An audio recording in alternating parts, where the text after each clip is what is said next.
జై తెలంగాణ, జై తెలంగాణ, జై కేసీఆర్.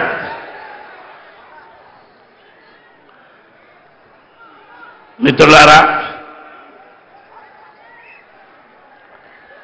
చేవెళ్ళ పార్లమెంట్ అభ్యర్థిగా నాకు అవకాశం కల్పించినటువంటి పూజ్యులు పెద్దలు తెలంగాణ మొదటి ముఖ్యమంత్రి కల్వకుంట్ల చంద్రశేఖరరావు గారికి నమస్కారాలు. అదేవిధంగా ఈ ప్రాంతము రంగారెడ్డి జిల్లా మాజీ మంత్రివర్యులు పెద్దలు సబితా ఇంద్రారెడ్డి గారికి, వేదిక మీద ఉన్న శాసనసభ్యులు, శాసన మండలి సభ్యులు, అదేవిధంగా కుల సంఘాల అధ్యక్షులు, మహిళా సోదరమణులు, వేదిక మీద ఉన్న పెద్దలందరికీ, వేదిక ఉన్న పెద్దలందరికీ పేరు పేరున నమస్కారం పెడుతున్నాం. మిత్రులారా, మీరు బాగా గమనించాలి. 40 సంవత్సరాల నుండి రాజకీయాల్లో అన్ని ప్రాంతాలు తిరుగుతూ బీసీల యొక్క గొంతుకగా 93 బీసీ కులాలను పెట్టి, అదేవిధంగా ఎస్సీ, ఎస్టీ, బీసీ మైనార్టీతో కూడుకున్నటువంటి సమసమాజాన్ని గొంతెత్తి చాటినటువంటి సందర్భం మీ అందరి మరవంది కాదు. అది కాకుండా నేను గ్రామ పంచాయతీ వార్డు నుండి జిల్లా పరిషత్ చైర్మన్గా, అదేవిధంగా ఎమ్మెల్సీగా కూడా పనిచేసినటువంటి సందర్భాలు ఉన్నాయి. మీరు బాగా గమనించాలి.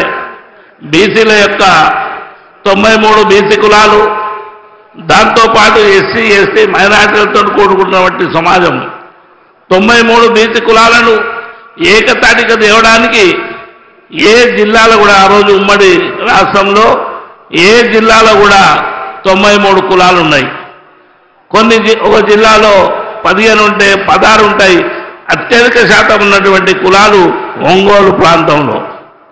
వీళ్ళందరినీ ముడుపు చంద్రయ్య గార్డెన్లో ఒక దగ్గరకు తీసుకొచ్చి ఉదయం 7 నుంచి సాయంత్రం 7 గంటల వరకు ఈ యొక్క సుదీర్ఘ 93 కులాలతో మాట్లాడించినటువంటి ఆనాడు మరి కొండా లక్ష్మణ్ బాపూజీ గారి యొక్క ఆదేశాల అనుసారం అందరిని ఒక దాని మీద తీసుకొచ్చినటువంటి మాట మేము మరవద్దు. మిత్రులారా, అదే కాకుండా మరి మీ అందరి దయ వల్ల మరి జిల్లా పరిషత్ చైర్మన్గా నాకు అవకాశం వచ్చింది 5 సంవత్సరాలు. 5 సంవత్సరాల లోపల ఎటు చూసినా, ఎక్కడ చూసినా ప్రతి రూరల్ జిల్లా ఉంది మన దగ్గర, అర్బన్ ప్రాంతం ఉంది. రూరల్ అర్బన్ను ఒకే దాటికి తీసుకొచ్చి ఎక్కడ ఏ అవసరాలు ఉన్నాయి, ఏ గ్రామంలో ఏ అవసరాలు ఉన్నాయని మౌలిక సదుపాయాలను అన్నీ కూడగట్టుకొని మంచి చేసినటువంటి సందర్భం ఉంది. ఆ తర్వాత మరి ఉపాధ్యాయ లోకం అంటే గురువుల యొక్క సానుభూతి తప్పకుండా మన మీద ఉంది. నాకు ఎప్పుడైతే పెద్దలు చంద్రశేఖరరావు గారు మరి సబితా ఇంద్రారెడ్డి గారు ఎమ్మెల్యేల యొక్క ప్రోద్బలంతో నాకేదైతే అవకాశం ఇచ్చిండో, ఎట్లయితే అవకాశం ఇచ్చి నా పేరు బయటికి రాగానే ఉపాధ్యాయ లోకమంతా కూడా తప్పకుండా జ్ఞానేశ్వరుడు నీకు ఆశీర్వదిస్తాం, తప్పకుండా నిన్ను గెలిపిస్తామని చెప్పినటువంటి మాట మరవలేను. ఎందుకంటే 20-25 సంవత్సరాల తర్వాత కూడా మనం చేసినటువంటి పనులను గెత్తి పెట్టుకొని వాళ్ళు నాకు సహకరించినటువంటి మాట. ఇకపోతే బీసీ కులాలతో పాటు మీరు బాగా గమనించాలి, సంచార జాతులై అలాంటి సంచార జాతులను కూడా ఆ మీటింగ్ లోపల లేనప్పుడు వాళ్ళని పిలిపించి 6 కులాలను ఒకటే తీసుకొచ్చి 93 కులాలతో మీటింగ్ పెట్టినటువంటి మాట. సంచార జాతులే కాకుండా ప్రతి కులంతో నాకు అనుబంధం ఉంది. 93 కులాల బ్యానర్లు కట్టినట్టు ఏకైక వ్యక్తి కాసాని జ్ఞానేశ్వర ఆ రోజు. కనుక మిత్రులారా, మంచి చేయడానికి మనం ప్రయత్నం చేద్దాం. మీరు ఒక మాట గమనించాలి.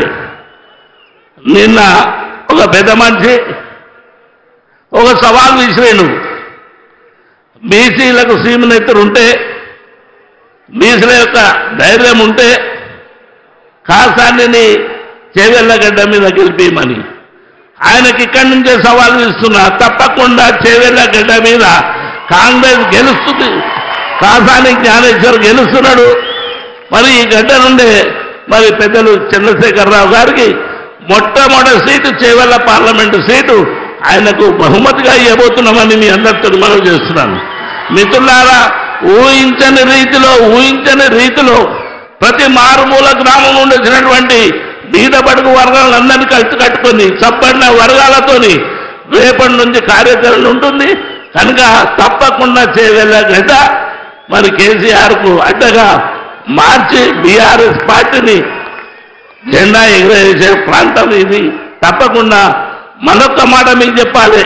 ఇక్కడ సవితా ఇంద్రెడ్డి గారు పెద్దలు, ఎమ్మెల్యేస్ ఓడిన వాళ్ళందరూ కూడా పెద్ద ఎత్తున మీరు బాగా గమనించాలి. వాళ్ళ యొక్క ఆశీర్వాదం. నేను 1% తిరిగితే 99% రాత్రి మగనకుండా వాళ్ళు తిరుగుతున్నారు. వాళ్ళ యొక్కది ఆశలను ఎప్పుడు అడియాసలు చేయను. నేను ఎక్కడున్నా లాయల్గా ఉన్నా వాళ్ళెమ్మడి కూడా లాయల్గా ఉంటారని మనవి చేస్తూ ఈ యొక్క కార్యక్రమానికి చేసిన మీ అందరి పేరు పేరున నమస్కారం పెట్టి సెలవు తీసుకున్నాం. Thank you. జై తెలంగాణ, జై కేసీ.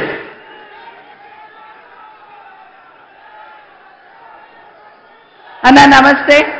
మాకు ఇటు చేవేళ్ళలో ఒక సెంటిమెంట్ అన్న, మీరు వస్తున్నారు, ఎర్రటి ఎండ ఉంది, మీరు బయలుదేరిండి, ఇక్కడ మబ్బులు వచ్చినాయన్న.